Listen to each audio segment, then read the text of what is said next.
Hello dear students, how are you? I hope you are fine. Welcome to my channel Law Scholars and Legal Issues. I am Advocate Vanita. I am presenting here again with another important topic that is relating to a criminal act. आज हम बात कर रहे हैं the indecent representation of women prohibition act 1986।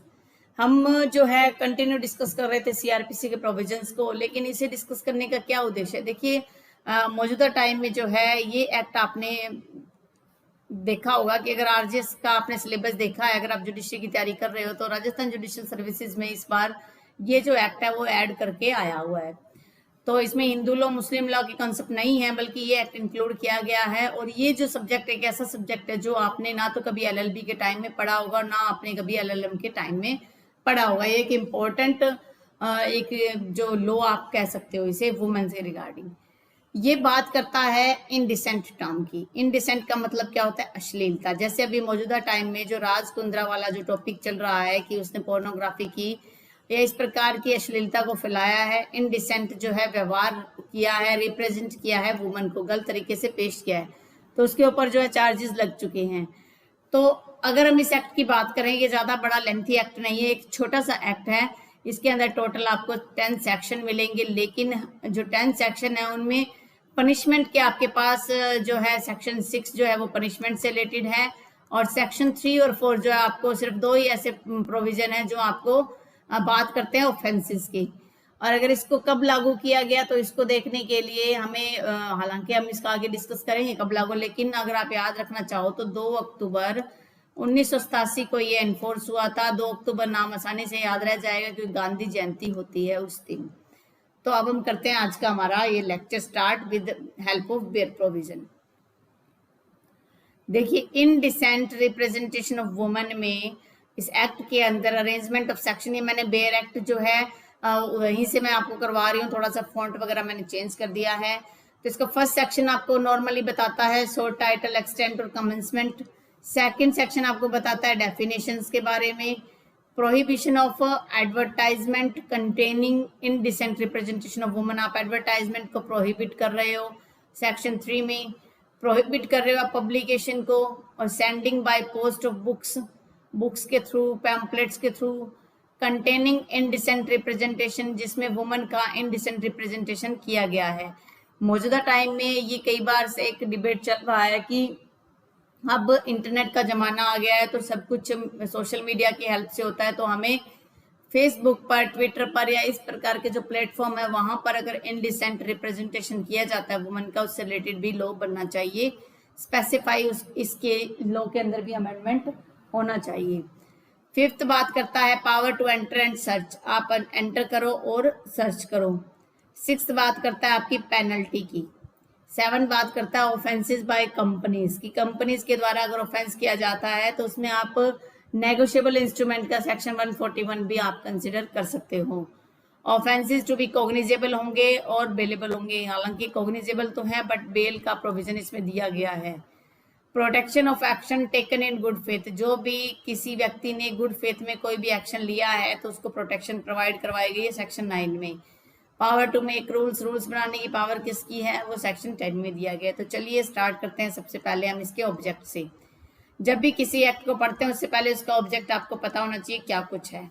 और object देखने से पहले मैं बताना चाहती हूँ कि ये जो एक्ट नंबर 60 था 1986 का, और 23 दिसंबर 1986 को प्रेसिडेंट की एसेंट मिल गई थी इसे, फिर भी 10 महीने बाद इसको एनफोर्स किया गया था 2 अक्टूबर 1987 में।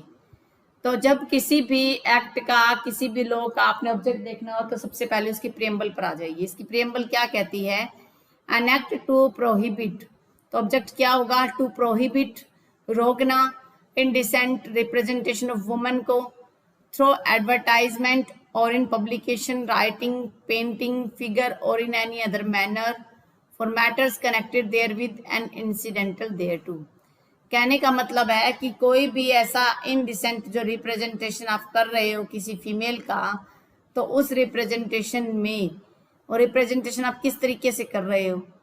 सबसे पहला पॉइंट एडवर्टाइजमेंट से कर रहे हो आप, सेकंड पॉइंट पब्लिकेशन से कर रहे हो, राइटिंग में कर रहे हो, कहीं कोई पेंटिंग बना रहे हो, कोई फिगर्स बना रहे हो, या कोई और अदर मैनर। अब एनी अदर मैनर में अगर आप देखें तो ये जो सोशल मीडिया हैंडल्स है वो भी इसमें इंक्लूड हो जाते हैं।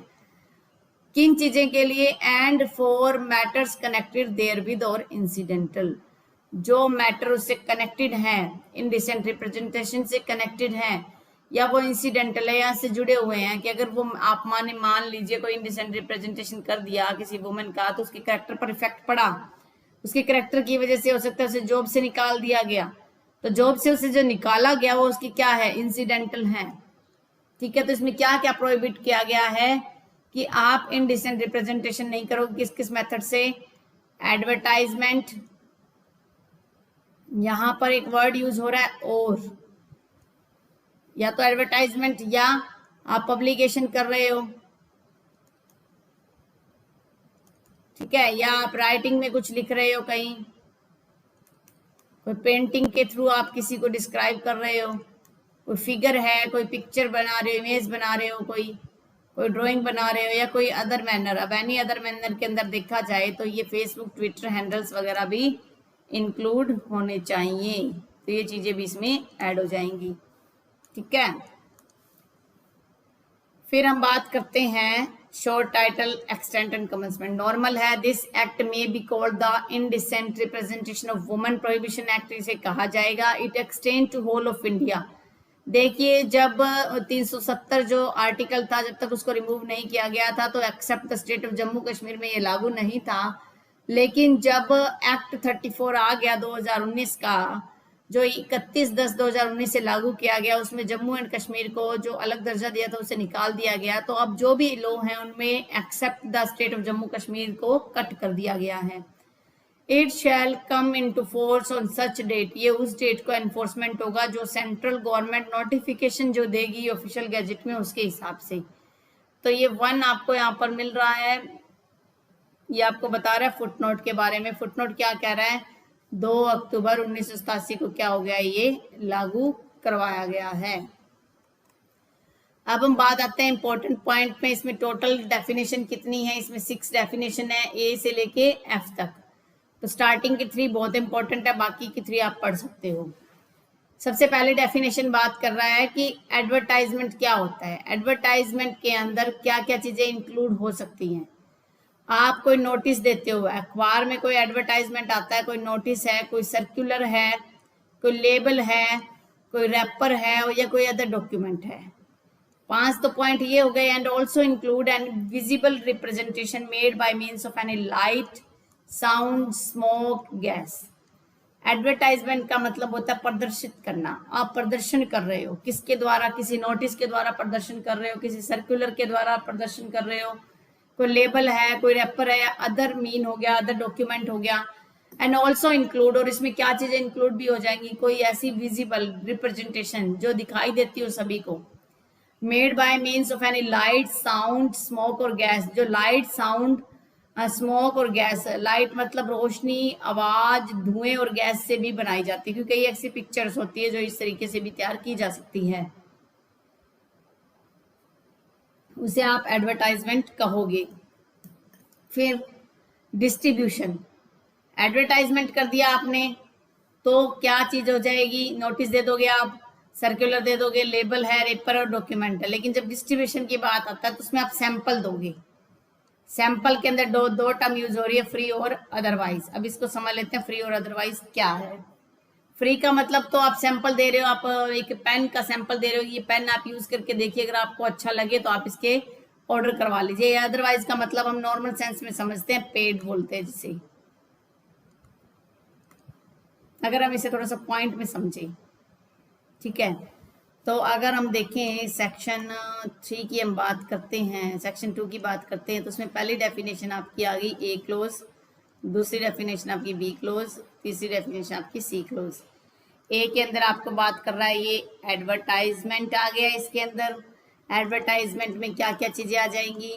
नोटिस आ जाएगा, लेबल आ जाएगा, सर्कुलर आ जाएगा। ठीक है, इसके अलावा notice, circular, label, any other thing, any other document,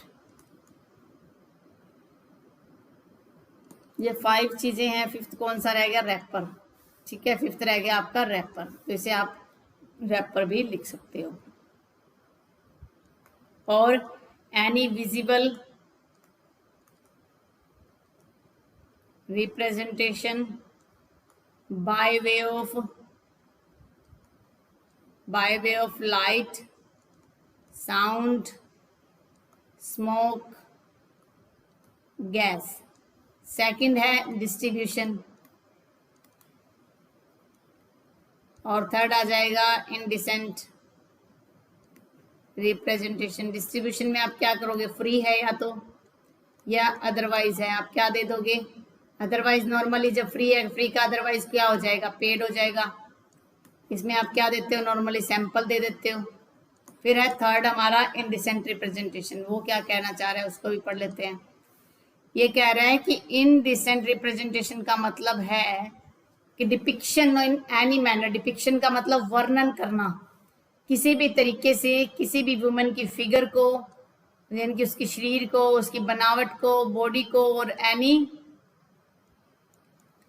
part thereof in such a way, any part thereof in such a way as to have the effect of being indecent। या तो वो indecent लगे, indecent अश्लील लगे, derogatory लगे कि उसकी मान हानि हो रही है, denigrating हो रहा है, likely to deprave, deprave का मतलब कलुषित कर रहा है, करेक्टर को खराब कर रहा है, उसके करप्ट कर रहा है, और इंजर या चोट पहुंचा रहा है पब्लिक मोरालिटी और मोरल्स, जो नैतिकता है, जो पब्लिक में जो उसकी नैतिकता है उसको खत्म किया जा रहा है।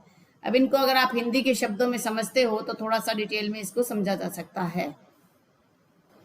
तो देखिए, जब आप बात करते हो उसका अश्लीलता हो जाता है। डेरोगेटरी का मतलब आप कह सकते हो कि अनरिस्पेक्टफुल, किसी की बेइज्जती करना। डेनिग्रेटिंग का मतलब होता है, डेनिग्रेट को आप कह सकते हो क्रिटिसाइज करना, किसी की आलोचना। आलोचना हो गया, ये हो गया अपमानित। इंडिसेंट जो अश्लील बनाता हो, अपमानित करता हो, डेनिग्रेट आलोचना करता हो, या लाइकली टू डिप्रेव, लाइकली ये ऐसा प्रतीत हो रहा है कि डिप्रेव किया जा रहा है, कलुषित किया जा रहा है, उसके कैरेक्टर को खराब किया जा रहा है, करप्ट या इंजर किया जा रहा है। द पब्लिक मोरलिटी, उसका जो नैतिक तौर पर जो उसका चरित्र है उसका हनन किया जा रहा है। तो इसको समझते हैं क्या कुछ है। इसका मतलब है डिपिक्शन इन एनी मैनर। क्या कह रहा है ये आपको, ये कह रहा है कि डिपिक्शन ऑफ इनडिसेंट representation,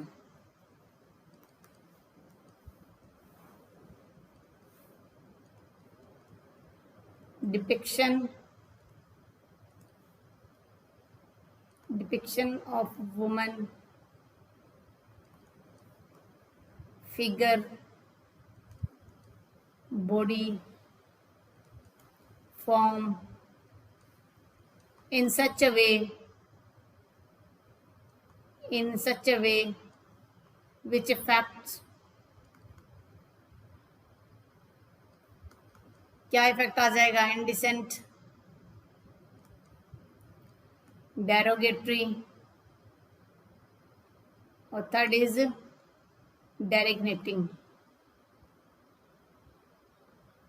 ठीक है, ऑफ डेरिग्नेटिंग,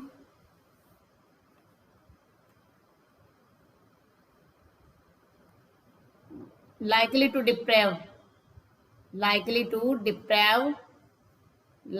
deprive, corrupt, injure। ठीक है, यहां पर इसको मैं पॉइंट कर देती हूँ, likely to deprive, corrupt, injure। किसको इंजर कर रहा है, public morals, form or any part thereof।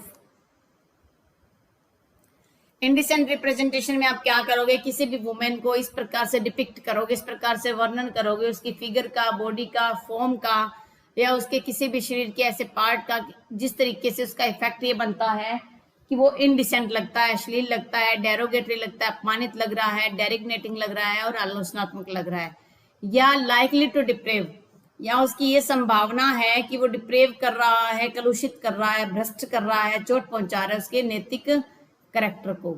ठीक है, अब इम्पोर्टेंट बात आ जाती है कि क्या इसमें कहीं मेंसरिया का वर्णन किया गया है। देखिए नॉर्मली जब क्राइम की बात आती है मेंसरिया होना चाहिए वहां पर, लेकिन जो ये टर्म यूज हुआ है likely to deprave, likely to deprave, तो यहाँ पर मेंसरिया जो है वो नहीं होती, मेंसरिया इज अब्सेंट।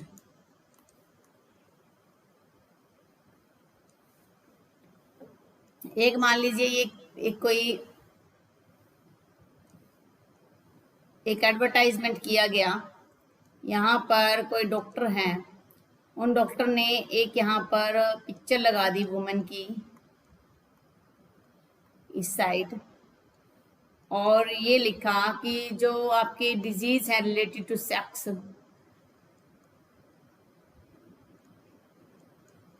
उससे रिलेटेड आपका ट्रीटमेंट होगा, और इधर एक वुमन की पिक्चर लगा दी है।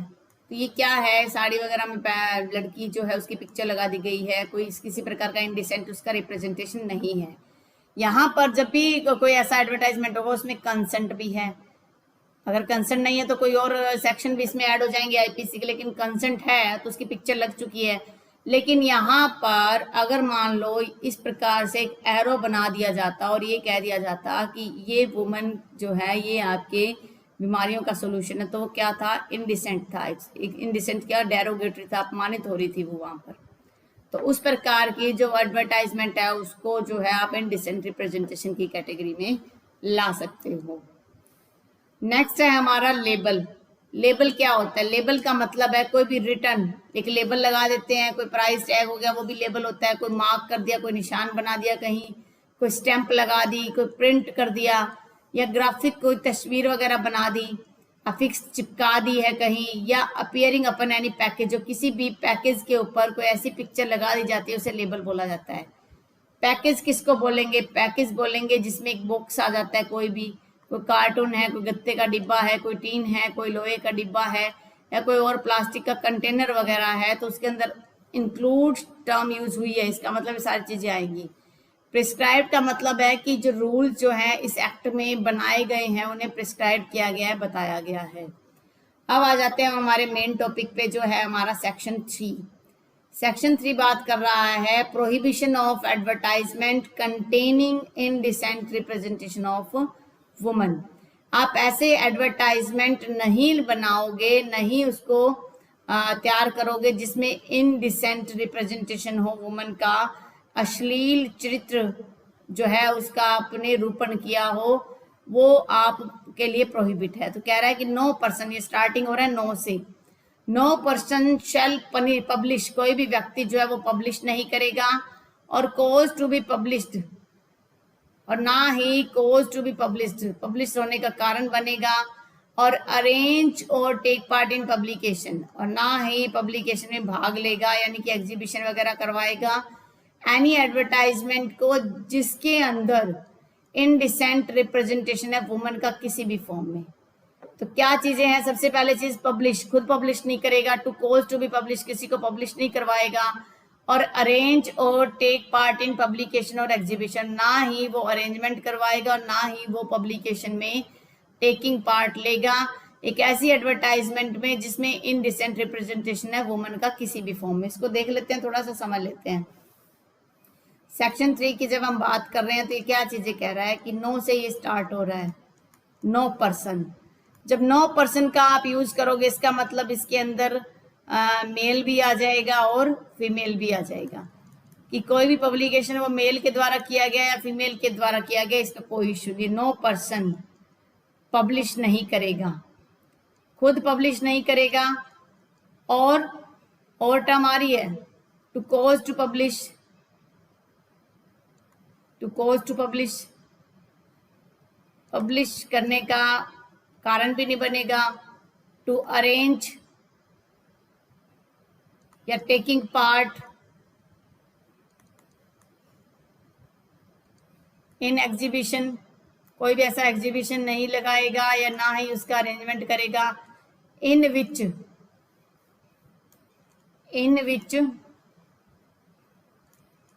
The indecent representation of women, जिसमें वुमेन का इनडिसेंट रिप्रेजेंटेशन किया गया है, ऐसा कोई भी काम नहीं करेगा।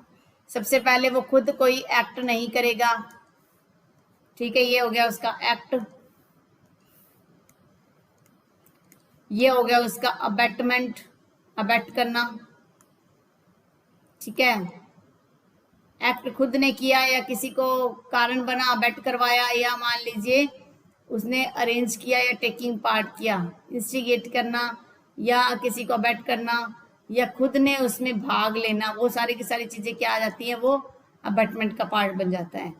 तो नॉर्मली इस एक्ट के अंदर कहीं भी अबेटमेंट का कोई प्रोविजन नहीं है, बट अगर आप सेक्शन 3 को कंसिडर करते हो तो to cause to publisher to arrange taking part in exhibition है, ये किस चीज की बात कर रहा है, ये आपके अबेटमेंट की बात कर रहा है। तो अगर आप कोई खुद व्यक्ति भी अगर वो एक्ट कर रहा है या किसी से अबेट करवा रहा है, किसी दूसरे को कह रहा है कि आप ये एक्ट करो, और अगर दूसरा व्यक्ति वो एक्ट करता है तो भी वो इसके अंदर लायबल माना जाएगा।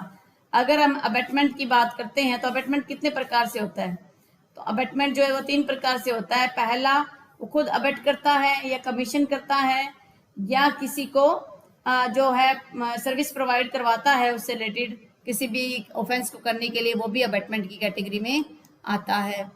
ये तो हो गया हमारा सेक्शन 3।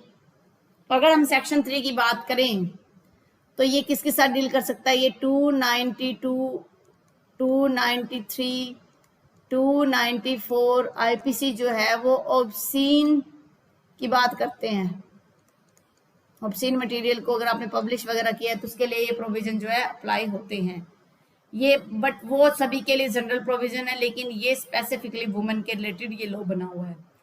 प्रोहिबिशन ऑफ पब्लिकेशन और sending by post of books, आपके ऊपर प्रोहिबिशन है कि आप पब्लिकेशन नहीं करोगे, और sending by post of books pamphlet containing indecent representation of women. इसमें क्या है, एडवर्टाइजमेंट को आपके प्रोहिबिशन है, यहाँ पर आप किसी प्रकार का पब्लिकेशन नहीं कर सकते।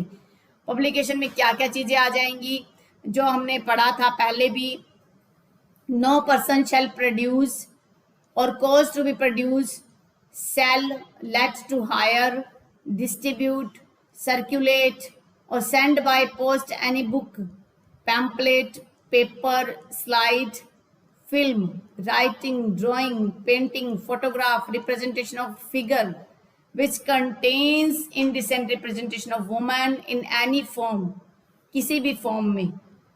ये ऊपर जो एनी फॉर्म दिया है वो किसी भी फॉर्म में, कि कोई भी व्यक्ति ना तो खुद प्रोड्यूस करेगा, खुद किसी को प्रमोट करेगा, और ना ही उस चीजों को बनाने का कारण बनेगा, यानी कि ना तो वो खुद एक्ट करेगा और ना किसी को अबेट करेगा, और ना ही सेल करेगा, और ना ही किसी को हायर करेगा, किसी को आप ये कह सकते हो कि वर्कर को लाएगा कुछ सामान बेचने के लिए, डिस्ट्रीब्यूट करने के लिए, सर्कुलेट करना, या सेंड बाय पोस्ट या पोस्ट के द्वारा किसी बुक में डालना, किसी पैम्पलेट पे कुछ ऐसा मेंशन करना, यानी कि इनको आप पब्लिश नहीं करोगे, पेपर पब्लिश नहीं करोगे। कोई स्लाइड है, स्लाइड का मतलब कोई पावर पॉइंट की स्लाइड होगी या कोई और भी ऐसा प्रोडक्ट हो गया, उसको आप पब्लिश नहीं करोगे।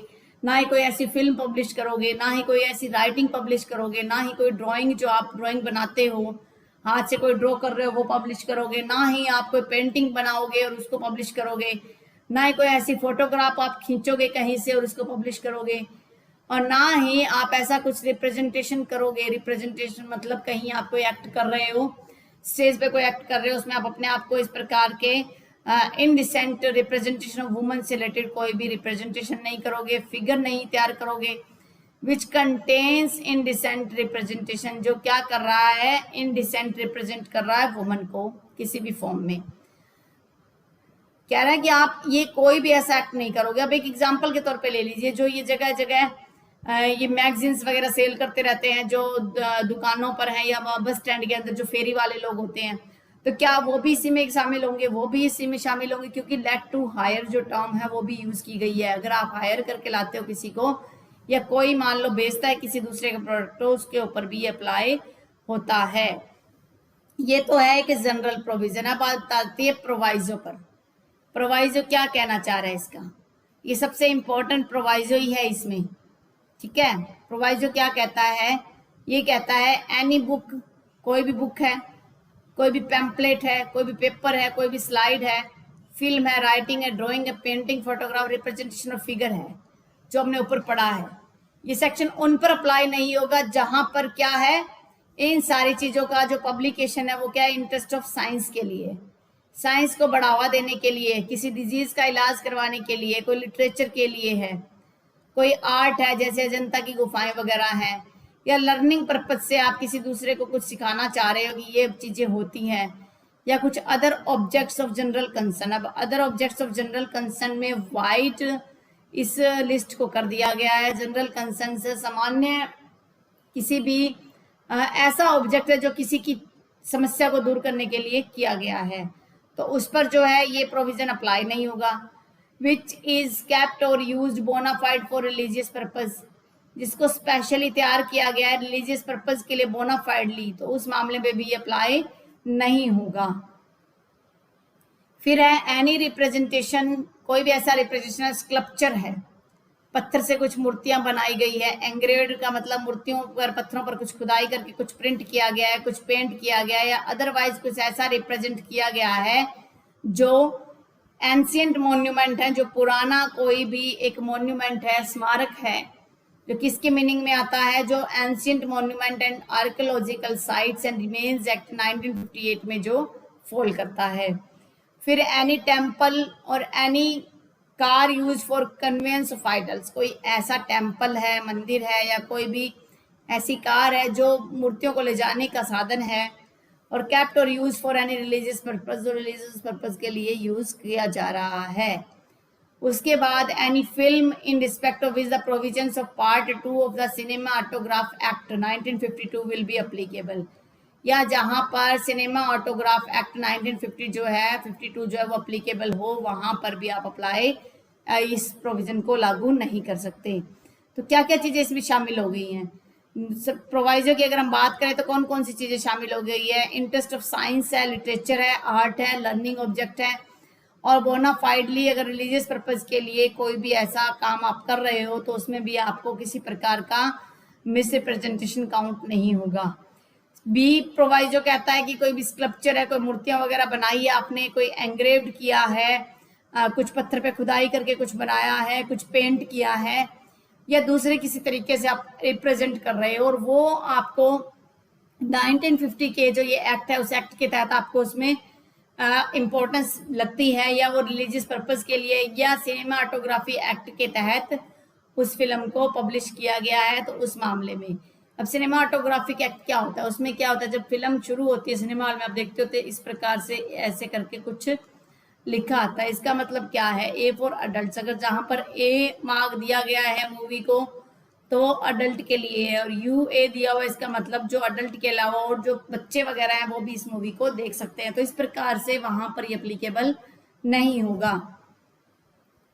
नेक्स्ट है हमारा, ठीक है, ये सारी चीजें हो गई हैं 3 और 4 के अंदर ये ऑफेंसेस दिए गए, इनकी पनिशमेंट कहाँ है, इनकी पनिशमेंट है सेक्शन नंबर 6 में, any person who contravenes the provisions of section 3 or 4 shall be punished on first conviction, ये बात कर रहा है फर्स्ट कन्विक्शन पर, either description for a term which may extend to 2 years and with fine which may extend to 1000 rupees, and in the event of a second or subsequent conviction with imprisonment, ठीक है, with imprisonment for a term not less than 6 months but may extend to 5 years, or also fines not less than 10,000 rupees but may extend to 1 lakh। ये क्या कह रहा है कि जो section 3 और 4 में जो पनिशमेंट का प्रोविजन है ये 2 प्रकार से दिया गया है। सेक्शन 6 के अंदर 2 टाइप की पनिशमेंट का प्रोविजन है, फर्स्ट कन्विक्शन और सब्सिक्वेंट कन्विक्शन। जब आप फर्स्ट कन्विक्शन की बात करते हो तो उसमें क्या है, 2 साल तक की पनिशमेंट है, मिनिमम कुछ नहीं है, मैक्सिमम 2 साल है, प्लस में 2000 रुपए इसमें जुर्माना है। और सब्सिक्वेंट में अगर आप बात करते हो तो 6 महीने मिनिमम देना ही है, और 6 महीने से 5 साल तक की पनिशमेंट का प्रोविजन है, और 10,000 जो है जुर्माने की बात यहाँ पर की गई है, फाइन की बात की गई है। तो फर्स्ट कन्विक्शन का मैंने किसी ने पहली बार अगर कोई ऐसा क्राइम कर दिया, ऐसी कोई जानबूझ कर नहीं बल्कि गलती से कुछ हो गया है, तो उसके लिए और सब्सिक्वेंट के लिए आप क्या करोगे कि दोबारा सेम वही का वही एक्ट वो दोबारा कर रहा है व्यक्ति, तो उसके लिए कुछ पनिशमेंट का प्रोविजन भी एक्स्ट्रा हो गया है, तो इसे आप याद रखना। ठीक है, तो आज का लेक्चर जो हम यहीं तक फिनिश करते हैं, बाकी जो रिमेनिंग जो लेक्चर है वो नेक्स्ट क्लास में डिस्कस करेंगे। अगर आज के लेक्चर से किसी प्रकार का आपको कोई डाउट रह गया है तो आप मुझे कमेंट जरूर कीजिएगा। कोरोना के इस टाइम पीरियड में आप अपना, अपने फैमिली मेंबर्स का, अपने नेबरहुड का ध्यान रखिए। Stay home, stay safe, stay healthy. Thank you for watching. Have a nice day.